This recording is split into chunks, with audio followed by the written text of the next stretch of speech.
ಚಳಿಗಾಲದಲ್ಲಿ ವಿಹಾರ ಯಾತ್ರೆ. ಆ ದಿನ ಪಕ್ಷಿಗಳ ಊರು ತುಂಬಾನೇ ಪ್ರಶಾಂತವಾಗಿತ್ತು. ಅಲ್ಲಿ ಚಳಿನೂ ತುಂಬಾ ಜಾಸ್ತಿಯಾಗಿತ್ತು. ಜೋರಾಗಿ ಬೀಸುವ ಚಳಿಗಾಳಿಗೆ ಮರದಲ್ಲಿರುವ ಎಲೆಗಳು ಎಲ್ಲಾನು ಉದುರು ಹೋಗ್ತಾ ಇತ್ತು. ಸೂರ್ಯ ಮೆಲ್ಲೆ ಬೆಟ್ಟಗಳ ಮಧ್ಯದಿಂದ ಹೊರಗಡೆ ಬರ್ತಾ ಇದ್ದ. ಆವಾಗ ಬುಜ್ಜಿ ಗುಬ್ಬಚ್ಚಿ ಅವಳ ಮನೆ ಮುಂದ್ಗಡೆ ಇರುವ ಕಲ್ಲಿನ ಮೇಲೆ ಕೂತ್ಕೊಂಡು ಬೇಜಾರಾಗಿ ಇದ್ಲು. ಅಮ್ಮ, ತುಂಬ ಬೋರ್ ಹೊಡಿತಾ ಇದೆ ಅಮ್ಮ. ಇವತ್ತು ಭಾನುವಾರ, ಸ್ಕೂಲೇ ಇಲ್ಲ, ಮಾಡಕ್ಕೆ ಹೋಮ್ವರ್ಕ್ನೂ ಇಲ್ಲ. ನಾವೆಲ್ಲಾದ್ರೂ ಹೊರಗಡೆ ಟೂರ್ ಹೋಗೋಣವಾ? ಆವಾಗ ಟುನಿಗುಬ್ಬಚ್ಚಿ ಕೆಲಸ ಮಾಡ್ತಾ ನಗಾಡ್ತಾ, ಟೂರ್ ಹೋಗ್ಬೇಕಾ ಬುಜ್ಜಿ? ಹೊರಗಡೆ ಚಳಿ ಜಾಸ್ತಿ ಇದೆ. ಏನು ಕೆಲಸ ಇಲ್ಲಾಂದ್ರೆ ಮಹಿಹದ್ದು ಕೊಟ್ಟ ಪುಸ್ತಕನ ಕೂತ್ಕೊಂಡು ಓದು. ಅಯ್ಯೋ ಅಮ್ಮ, ದಿನ ಮನೆಯೊಳಗಡೆನೇ ಇರಬೇಕಾ? ಪಕ್ಕದ ಮನೆ ಚಿನ್ನು ನಿನ್ನೆ ಅವನಮ್ಮನ ಜೊತೆ ನಮ್ಮೂರಲ್ಲಿರುವ ಬೆಟ್ಟಕ್ಕೆ ಹೋಗಿದ್ದ ಅಂತೆ. ಅಲ್ಲಿ ಚಳಿ ತುಂಬ ಹೆಚ್ಚಾಗಿತ್ತಂತೆ, ಮಂಚು ಬೀಳ್ತಾ ಇತ್ತಂತೆ. ಅವ್ನು ನೋಡ್ಕೊಂಡು ಬಂದು ಹೇಳ್ದ, ನಾವು ಕೂಡ ಅಲ್ಲಿಗೆ ಹೋಗ್ಬೋದಲ್ವಾ? ಏನೋ ಬೆಟ್ಟದಲ್ಲಿ ಮಂಚ? ನಮ್ಮೂರಿನ ಬೆಟ್ಟದಲ್ಲಿ ಮಂಚು ಬಿದ್ದಿರೋ ಥರ ನಾನು ಯಾವಾಗಲೂ ಕೇಳಿದೆ ಅಲ್ವಲ್ಲ? ಆ ಸಮಯದಲ್ಲಿ ಚಿಚುಕಾಗಿ ತುಂಬಾನೋ ಗರ್ವದಿಂದ ಕುತ್ತಿಗೆಯಲ್ಲಿ ಒಂದು ಶಾಲ್ನ ಹಾಕೊಂಡು ಅಲ್ಲಿ ನಡ್ಕೊಂಡು ಬರ್ತಿದ್ಲು. ನಿಜಾನೇ ಟೋನಿ, ಬುಜ್ಜಿ ಹೇಳಿದ್ದು ನಿಜಾನೇ. ನಮ್ಮ ಬೆಟ್ಟಕ್ಕೆ ಹೋಗಿ ಅಲ್ಲಿಂದ ದೂರದಲ್ಲಿ ನೀಲಗಿರಿ ಬೆಟ್ಟ ಇದೆ ಅಲ್ವಾ, ಅದನ್ನು ನೋಡಿದೆ. ಬೆಟ್ಟನೇ ಕಾಣಿಸ್ತಿತ್ತಿಲ್ಲ, ಬರೀ ಮಂಚು ಮಾತ್ರ ಇತ್ತು. ನೋಡೋಕ್ಕೂ ಕೂಡ ತುಂಬಾನೇ ಚೆನ್ನಾಗಿತ್ತು. ಆದ್ರೆ ಅಷ್ಟು ದೂರ ಮಕ್ಕಳನ್ನ ಕರ್ಕೊಂಡು ಹೋಗೋದು ಕಷ್ಟನೇ. ಆವಾಗ ಬುಜ್ಜಿ ತುಂಬ ಉತ್ಸಾಹದಿಂದ, ನೋಡಿದ್ಯಾ ಅಮ್ಮ, ಚಿಚು ಅತ್ತನೇ ಹೇಳ್ತಾ ಇದ್ದಾರೆ. ಹಾಗಾದ್ರೆ ಅದು ನಿಜಾನೇ ಅಲ್ವಾ? ಅಮ್ಮ ಪ್ಲೀಸ್ ಅಮ್ಮ, ನಾವು ಹೋಗೋಣ ಅಮ್ಮ. ನನಗೂ ತುಂಬ ಬೋರ್ ಹೊಡಿತಾ ಇದೆ. ಒಂದೇ ಒಂದು ದಿನ ಹೋಗ್ಬಿಟ್ಟು ಬರೋಣ ಅಮ್ಮ. ಹೋಗ್ಬೋದು, ಆದರೆ ಅಷ್ಟು ದೂರ ಅಲ್ವಾ ಚಿಚು? ಮಕ್ಕಳನ್ನ ಅಷ್ಟು ದೂರ ಕರ್ಕೊಂಡು ಹೋಗೋದು ತುಂಬ ಕಷ್ಟ. ಯಾಕಂದ್ರೆ ನಮಗೆ ನಡ್ಕೊಂಡು ಹೋಗೋದು ಕಷ್ಟ ಆಗುತ್ತೆ ತಾನೇ. ಅದು ನಿಜಾನೇ. ನೆನ್ನೆ ಸ್ವಲ್ಪ ದೂರ ಹೋಗಿದ್ದಕ್ಕೇನೆ ನನಗೆ ರೆಕ್ಕೆ ಎಲ್ಲ ನೋವಾಗ್ತಾ ಇದೆ. ಏನಾದರೂ ಗಾಡಿ ಇದ್ರೆ ಚೆನ್ನಾಗಿರುತ್ತೆ. ಹಾಗಂತ ಮಾತಾಡ್ತಾ ಇದ್ದಾಗ ಆವಾಗಲೇ ಕುಹುಬಾತು ಅವಳು ಹೊಸದಾಗಿ ತಗೊಂಡ ಬಸ್ನ ಓಡಿಸ್ಕೊಂಡು ಆ ಕಡೆ ಬಂದ್ಲು. ಆ ಬಸ್ ಪಕ್ಷಿಗಳಿಗೋಸ್ಕರನೇ ಅವಳು ತಗೊಂಡು ಬಂದ ಹೊಸ ಬಸ್. ಆ ಬಸ್ ಒಳಗಡೆ ಹೀಟರ್ ಕೂಡ ಇತ್ತು. ಹಾ, ನನ್ನ ಹೊಸ ಬಸ್ ನೋಡಿ ನೋಡಿ, ಹೇಗಿದೆ, ಚೆನ್ನಾಗಿದ್ಯಾ? ಅರೇ ಕುಹು ಆಂಟಿ, ನಿಮ್ಮ ಹೊಸ ಬಸ್ಸಾ? ಎಲ್ಲಿಗೋಗ್ತಾ ಇದ್ದೀರಾ? ನಾನು ಬರ್ಲಾ? ಕುಹು ಬಸ್ಸನ್ನು ನಿಲ್ಲಿಸಿ ಕಿಟಕಿಯಿಂದ ತಲೆನ ಹೊರಗಡೆ ಹಾಕಿ, ಬುಜ್ಜಿ, ಇದು ಹೊಸ ಬಸ್ಸು, ಸುಮ್ಮನೆ ಟ್ರಯಲ್ ಓಡಿಸ್ತಾ ಇದ್ದೀನಿ, ಬರ್ತೀಯಾ? ಹೊರಗಡೆ ಎಷ್ಟೇ ಚಳಿಯಾಗಿದ್ರೂ ಒಳಗಡೆ ಹೀಟರ್ ಹಾಕಿದ್ದೀನಿ, ಬೆಚ್ಚಗಿದೆ. ಆವಾಗ ಚಿಚುಗೆ ಒಂದು ಆಲೋಚನೆ ಬಂತು. ಕುಹು, ಒಳ್ಳೇದೇ ಆಯಿತು. ನಾವೆಲ್ಲರೂ ಸೇರಿ ಪಕ್ಕದಲ್ಲಿರುವ ನೀಲಗಿರಿ ಬೆಟ್ಟಕ್ಕೆ ಹೋಗ್ಬಿಟ್ಟು ಬರೋಣವಾ? ನಿನಗೂ ಒಂದು ಲಾಂಗ್ ಡ್ರೈವ್ ಹೋದ ಹಾಗೆ ಇರುತ್ತೆ, ನಮಗೂ ಟೂರ್ ಹೋದ ಹಾಗೆ ಇರುತ್ತೆ. ಪೆಟ್ರೋಲ್ ಖರ್ಚು ನಂದು, ಇಲ್ಲ ನಮ್ಮೆಲ್ಲರದು. ಹಾಂ ಸರಿ ಸರಿ, ನನಗೂ ಲಾಂಗ್ ಡ್ರೈವ್ ಮಾಡಿದ ಹಾಗೆ ಇರುತ್ತೆ. ಬನ್ನಿ ಬನ್ನಿ, ಇನ್ನು ಸ್ವಲ್ಪತ್ತಲ್ಲಿ ನಾವೆಲ್ಲರೂ ಹೊರಡಬೇಕು. ಅರೆ, ಟೂರ್ ಟೂರ್ ಹೋಗ್ತಾ ಇದ್ದೀವಿ ಅಮ್ಮ. ಇವತ್ತು ತುಂಬ ಜಾಲಿಯಾಗಿರುತ್ತೆ, ಬೇಕಾರೆ ನೋಡು. ಸರಿ ಸರಿ, ಟೂರ್ ಹೋಗೋಣ. ಆದರೆ ನಾವು ಮಾತ್ರ ಅಲ್ಲ, ಮಹಿ, ಲೂಸಿ, ಚೋಟು ಎಲ್ಲರನ್ನ ಕರೆಯೋಣ. ಹಾಗೇನೆ ಅಡುಗೆ ಮಾಡೋಕ್ಕೆ ಬೇಕಾಗಿರುವ ಎಲ್ಲ ಸಾಮಾನನ್ನ ತಗೊಂಡು ಹೋಗೋಣ. ಅಲ್ಲಿ ಹೋಗಿ ಬಿಸಿ ಬಿಸಿಯಾಗಿ ಅಡುಗೆ ಮಾಡಿದ್ರೆ ಚೆನ್ನಾಗಿರುತ್ತೆ. ಹಾಗೆ ಸ್ವಲ್ಪ ಸಮಯದಲ್ಲೇ ಎಲ್ಲ ಪಕ್ಷಿಗಳಿಗೂ ವಿಷಯ ತಿಳಿದು ಚೋಟು, ಲೂಸಿ, ಮಹಿ ಎಲ್ಲರೂ ಕೂಡ ಬಸ್ಸಿನ ಹತ್ರ ಬಂದು ನಿಂತ್ಕೊಂಡಿದ್ರು.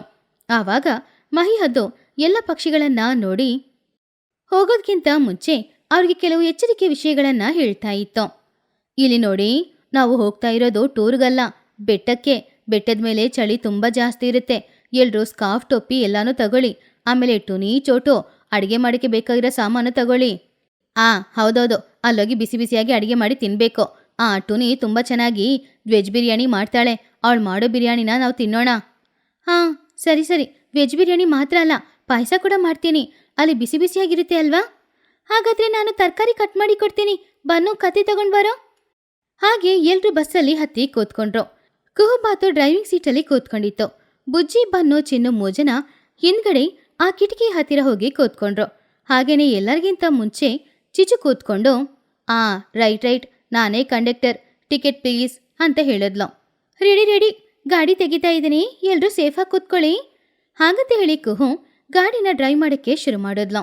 ಎಲ್ಲರೂ ಹೊರಗಡೆ ಇರುವ ಮಂಚು ಪ್ರದೇಶಗಳು, ಮಂಚು ಮರದ ಮೇಲೆ ಬಿದ್ದಿರೋದು ಎಲ್ಲಾನು ನೋಡ್ಕೊಂಡು ಹೋಗ್ತಾ ಇದ್ರು. ಬಸ್ಸೊಳಗೆ ಹೀಟರ್ ಇರೋದ್ರಿಂದ ಅವರಂತೂ ತುಂಬಾನೇ ಬೆಚ್ಚಗಿದ್ರು. ಅಮ್ಮ ನೋಡಮ್ಮ, ಹೊರಗಡೆ ಮಂಚು ಹೇಗೆ ಬೀಳ್ತಾ ಇದೆ ಅಂತ. ಆದರೆ ನಾವು ಮಾತ್ರ ಚಳಿ ಇಲ್ಲದೆ ಬೆಚ್ಚಗೆ ತುಂಬ ಸೇಫ್ ಆಗಿದ್ದೀವಿ ಬಸ್ ಒಳಗಡೆ. ಆವಾಗ ಚಿಚುಕಾಗೆ ಸಂತೋಷದಲ್ಲಿ ಹಾಡು ಹಾಡಬೇಕು ಅಂತ ಅಂದ್ಕೊಂಡು, ಆ ನಾನೊಂದು ಹಾಡು ಹಾಡ್ಲಾ? ನಾನು ಹಾಡು ಹಾಡಿದ್ರೆ ನಾವು ಹೋಗೋ ದೂರನೇ ಗೊತ್ತಾಗಲ್ಲ. ಸ್ವಲ್ಪ ಬೇಗನೆ ಹೋಗ್ಬಿಡ್ಬೋದು. ಚಿಚು, ನೀನು ಹಾಡೋದೇನು ಬೇಡ. ನಮ್ಮ ಕಿವಿಯಲ್ಲಿ ರಕ್ತ ಬರುತ್ತೆ. ಸುಮ್ಮನೆ ಇರು ಸಾಕು. ಅರೆ, ನಿನಗೆ ಹೊಟ್ಟೆ ಕಿಚ್ಚು ಚೋಟು. ನಾನು ಹಾಡು ಹಾಡಿದ್ರೆ ತುಂಬಾನೇ ಚೆನ್ನಾಗಿರುತ್ತೆ. ಹಾಗೆ ಸ್ವಲ್ಪ ಸಮಯದಲ್ಲಿ ಅವರು ಬರಬೇಕಾಗಿರೋ ಜಾಗಕ್ಕೆ ಬಂದ್ರು.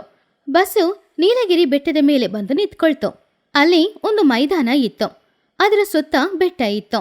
ಮಧ್ಯದಲ್ಲಿ ಹಚ್ಚ ಹಸಿರಾಗಿ ಹುಲ್ಲು, ಹುಲ್ಲಿನ ಮೇಲೆ ಮಂಚು ಬಿದ್ದಿತ್ತು. ಹಾಗೇನೆ ಪಕ್ಕದಲ್ಲಿ ಒಂದು ಸರೋವರ ಇತ್ತು. ಹಾ, ಸ್ಟಾಪಿಂಗ್ ಬಂತು. ಬೇಗ ಕೆಳಗಡೆ ಇಳಿರಿ, ಚಳಿಯಾಗುತ್ತೆ.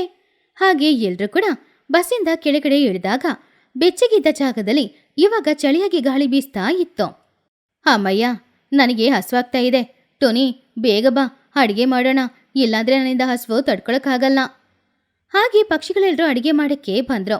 ಕುಹು ಹಾಗೂ ಮಹಿ ಇಬ್ರು ಹೋಗಿ ಸೌದೆಗಳನ್ನ ತಗೊಂಡ್ ಬಂದ್ರು. ಚೋಟು ಹಾಗೂ ಚಿಚು ಇಬ್ರು ತರಕಾರಿ ಕಟ್ ಮಾಡ್ತಾ ಇದ್ರು. ಟುನಿ ಬೇಗ ಬೇಗ ಅಡಿಗೆನ ಶುರು ಮಾಡಿದ್ಲು. ಮಕ್ಕಳಂತೂ ಅಲ್ಲಿರುವ ಮಂಚನ್ನ ತೆಗೆದು ಅದರಲ್ಲಿ ಸಂತೋಷವಾಗಿ ಆಟಾಡ್ತಾ ಇದ್ರು. ಬುಜ್ಜಿ, ತಗೋ, ದೊಡ್ಡ ಬಾಲ್ ಹಾಕ್ತಾ ಇದ್ದೀನಿ, ಸರಿಯಾಗಿ ಕ್ಯಾಚ್ ಹಿಡಿ. ಆದ್ರೆ ಬುಜ್ಜಿ ಅಲ್ಲಿಂದ ಸ್ವಲ್ಪ ದೂರ ಹೋಗಿ, ನೀನು ಸರಿಯಾಗಿ ಹಾಕ್ತಾ ಇಲ್ಲ ಕಣೋ, ನಾನು ಹಿಡಿಯಕ್ಕಾಗ್ತಾ ಇಲ್ಲ. ಸರಿಯಾಗಿ ಬಾಲ್ ಹಾಕಕ್ಕೆ ಬರಲ್ವಾ ನಿನಗೆ? ಇವಾಗ ದೊಡ್ಡ ಬಾಲ್ ಹಾಕ್ತೀನಿ ನೋಡು. ಹಾಗಂತ ಹೇಳಿ ಮಕ್ಕಳು ಆಟಾಡ್ತಾ ಇದ್ದಾಗ ಈ ಕಡೆ ದೊಡ್ಡವರು ಎಲ್ರೂ ಸೇರಿ ಬೇಗನೆ ಅಡಿಗೆ ಮಾಡ್ತಿದ್ರು. ಟೋನಿ, ನೋಡಿದ್ಯಾ ತರಕಾರಿ ಎಲ್ಲ ಎಷ್ಟು ಫಾಸ್ಟಾಗಿ ಕಟ್ ಮಾಡಿದ್ದೀನಿ ಅಂತ? ನಾನು ನನ್ನ ಕತ್ತಿ ಇಬ್ರು ಶಾರ್ಪು. ಹೌದೌದು. ಸರಿ, ಎಲ್ರಿಗೂ ಹಸ್ವಾಗ್ತಾ ಇದೆ ಅಲ್ವಾ? ಇರಿ, ನಾನು ಹೋಗಿ ಅಡುಗೆ ಕೆಲಸ ಮುಗಿಸ್ತೀನಿ. ಹಾಗೆ ಸ್ವಲ್ಪ ಸಮಯದಲ್ಲಿ ಬಿಸಿ ಬಿಸಿಯಾದ ವೆಜ್ ಬಿರಿಯಾನಿ ಪಾಯಸ ರೆಡಿಯಾಯಿತು. ಚಳಿಯಲ್ಲಿ ಆ ಚಳಿಗಾಳಿ ಬೀಸುವಾಗ ಬಿಸಿ ಬಿಸಿಯಾಗಿ ಹೊಗೆ ಬರ್ತಾ ಇರುವ ಆಹಾರವನ್ನು ನೋಡಿ ಎಲ್ರಿಗೂ ಹಸುವು ತುಂಬ ಜಾಸ್ತಿ ಆಗ್ತಾ ಇತ್ತು. ಊಟ ರೆಡಿ, ಬನ್ನಿ ಎಲ್ರೂ ಊಟ ಮಾಡೋಣ. ಮಕ್ಕಳೇ, ಬೇಗ ಹೋಗಿ ಕೈ ತೊಳ್ಕೊಂಡು ಬನ್ನಿ. ಹಾಗೆ ಎಲ್ರೂ ಒಂದು ಬಾಳೆ ಎಲೆ ಹಾಕಿ ಅದರಲ್ಲಿ ಪಾಯಸ ಹಾಗೂ ಬಿರಿಯಾನಿ ಹಾಕ್ಕೊಂಡ್ರು. ಚಿಚು ಬಿರಿಯಾನಿನ ತಿಂದು, ಟೋನಿ, ಸುಮ್ಮನೆ ಹೇಳ್ಬಾರ್ದು, ಬಿರಿಯಾನಿ ಅದ್ಭುತವಾಗಿದೆ. ಆದರೆ ತರಕಾರಿನ ಕಟ್ ಮಾಡಿ ಕೊಟ್ಟಿದ್ದು ನಾನಲ್ವಾ, ಅದಕ್ಕೆ ಈ ಕ್ರೆಡಿಟ್ಸ್ ಎಲ್ಲ ನನಗೆ ಬೇಕೋ? ಟೋನಿನಾಗುತ್ತಾ, ಸರಿ ಚಿಚು, ನಿನ್ನಿಂದಾನೇ ಇವತ್ತು ಬಿರಿಯಾನಿ ತುಂಬ ಚೆನ್ನಾಗಿ ಬಂದಿರೋದು. ಅಮ್ಮ, ಪಾಯಸ ಕೂಡ ತುಂಬ ಚೆನ್ನಾಗಿದೆ ಅಮ್ಮ. ಈ ಚಳಿಯಲ್ಲಿ ಬಿಸಿ ಬಿಸಿ ಪಾಯಸ ಕುಡಿಯುವಾಗ ಅಮ್ಮಯ್ಯ ಸ್ವರ್ಗದಲ್ಲಿರೋ ಥರ ಇದೆ. ಹಾಗೆ ಎಲ್ರೂ ಊಟ ಮಾಡಿ ಬೆಟ್ಟಗಳನ್ನು ನೋಡಿ ಸಂತೋಷವಾಗಿ ಮಾತಾಡ್ತಿದ್ರು. ಸೂರ್ಯನ ಕಿರಣಗಳು ಬೀಳುವಾಗ ಬೆಟ್ಟದ ಮೇಲಿದ್ದ ಮಂಚು ಕರಗೋಗ್ತಾ ಇತ್ತು. ಆಹಾ, ಕ್ಲೈಮೇಟ್ ಚೆನ್ನಾಗಿದೆ, ಇಲ್ಲಿ ದೃಶ್ಯನೂ ಚೆನ್ನಾಗಿದೆ. ಕುಹು, ನಿನ್ನ ಹತ್ರ ಕ್ಯಾಮ್ರಾ ಇದೆ ಅಲ್ವಾ? ಹಾ, ಇದೆ. ಬನ್ನಿ, ಬಸ್ ಹತ್ರ ಬಂದು ನಿಂತ್ಕೊಳ್ಳಿ, ನಿಮ್ಮೆಲ್ಲರನ್ನ ಗ್ರೂಪ್ ಫೋಟೋ ತೆಗಿತೀನಿ. ಎಲ್ರೂ ಬಸ್ ಹತ್ರ ಹೋಗಿ ನಿಂತ್ಕೊಂಡ್ರು. ಎಲ್ರೂ ಸರಿಯಾಗಿ ನಿಂತ್ಕೊಂಡಿದ್ದಾಗ ಚಿಚುಕಾಗೆ ಮಾತ್ರ ಪೋಸ್ ಕೊಡ್ತೀನಿ ಅನ್ನುವ ಹೆಸರಲ್ಲಿ ಏನೇನೋ ಕಾಮಿಡಿ ಮಾಡ್ತಿದ್ಲು. ನನ್ನ ಪೋಸ್ ಚೆನ್ನಾಗಿದೆಯಾ? ಹೀರೋಯಿನ್ ಥರ ಇರಬೇಕು. ನೀನು ಏನೇ ಯಾವ ಪೋಸೆ ಕೊಟ್ಟರು ನೀನು ಕಾಗೆ ಥರನೇ ಇರೋದು. ಕುಹುಬಾತು ಫೋಟೋನ ತೆಗೆದ್ಲು. ಹೀಗಿರುವಾಗ ಸ್ವಲ್ಪ ಸಮಯದಲ್ಲಿ ಸಂಜೆ ಹೊತ್ತಾಯಿತು. ಸಂಜೆ ಹಿಮ ಬೀಳೋದು ಜಾಸ್ತಿನೇ ಇತ್ತು.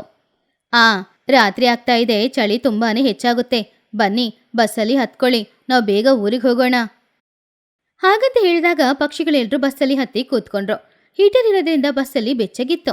ಆಟಾಡಿ ಬುಜ್ಜಿ ತುಂಬಾನೇ ಸುಸ್ತಾಗಿರೋದ್ರಿಂದ ತಕ್ಷಣ ಅವಳ ತಾಯಿಯ ಮಡ್ಲಲ್ಲಿ ಹೋಗಿ ಮಲ್ಕೊಂಡ್ಲು. ಆವಾಗ ಬುಜ್ಜಿ ನಿದ್ರೆಯಲ್ಲೇ, ಅಮ್ಮ, ಇವತ್ತು ತುಂಬ ಚೆನ್ನಾಗಿತ್ತಲ್ವಾ? ಕುಹು ಆಂಟಿ, ತುಂಬ ಥ್ಯಾಂಕ್ಸ್. ಪುನಃ ಯಾವಾಗ ಬರ್ತೀವೋ ಏನೋ. ಆವಾಗ ಕುಹು ನಗುತ್ತಾ, ವೆಲ್ಕಮ್ ಬುಜ್ಜಿ, ಪುನಃ ಮುಂದಿನ ಭಾನುವಾರ ಬರೋಣ. ಹಾಗಂತ ಕುಹು ಹೇಳಿದನ್ನ ಕೇಳಿ ಬುಜ್ಜಿ ಸಂತೋಷಪಟ್ಲು. ಹಾಗೆ ಸ್ವಲ್ಪ ಹೊತ್ತಿನಲ್ಲಿ ಎಲ್ರೂ ಅವರ ಊರಿಗೆ ವಾಪಸ್ ಬಂದ್ರು. ಬಸ್ಸಿಂದ ಇಳಿದಾಗ ಚಿಚುಕಾಗೆ ಟೋನಿ ಹತ್ರ, ಟೋನಿ, ಉಳಿದಿರುವ ಬಿರಿಯಾನಿ ಕೊಡ್ತೀಯಾ? ನನಗೆ ಹಸ್ವಾಗ್ತಾ ಇದೆ, ಊಟ ಮಾಡೋಷ್ಟು ತಾಳ್ಮೆ ಇಲ್ಲ. ಆವಾಗ ಟೋನಿ ಗುಬ್ಬಚ್ಚಿ, ತಗೋ ಚಿಚು, ಚೆನ್ನಾಗಿ ಊಟ ಮಾಡು, ಆದರೆ ಬಾಕ್ಸ್ನ ನಾಳೆ ಬೆಳಿಗ್ಗೆ ವಾಪಸ್ ಕೊಡು. ಹಾಗೆ ಆ ದಿನ ಪಕ್ಷಿಗಳು ಎಲ್ಲರೂ ಕೂಡ ಟೂರ್ ಹೋಗಿದ್ರಲ್ಲಿ ಅವರ ಮಧ್ಯದಲ್ಲಿರುವ ಸ್ನೇಹ ಇನ್ನೂ ಬಲವಾಯಿತು.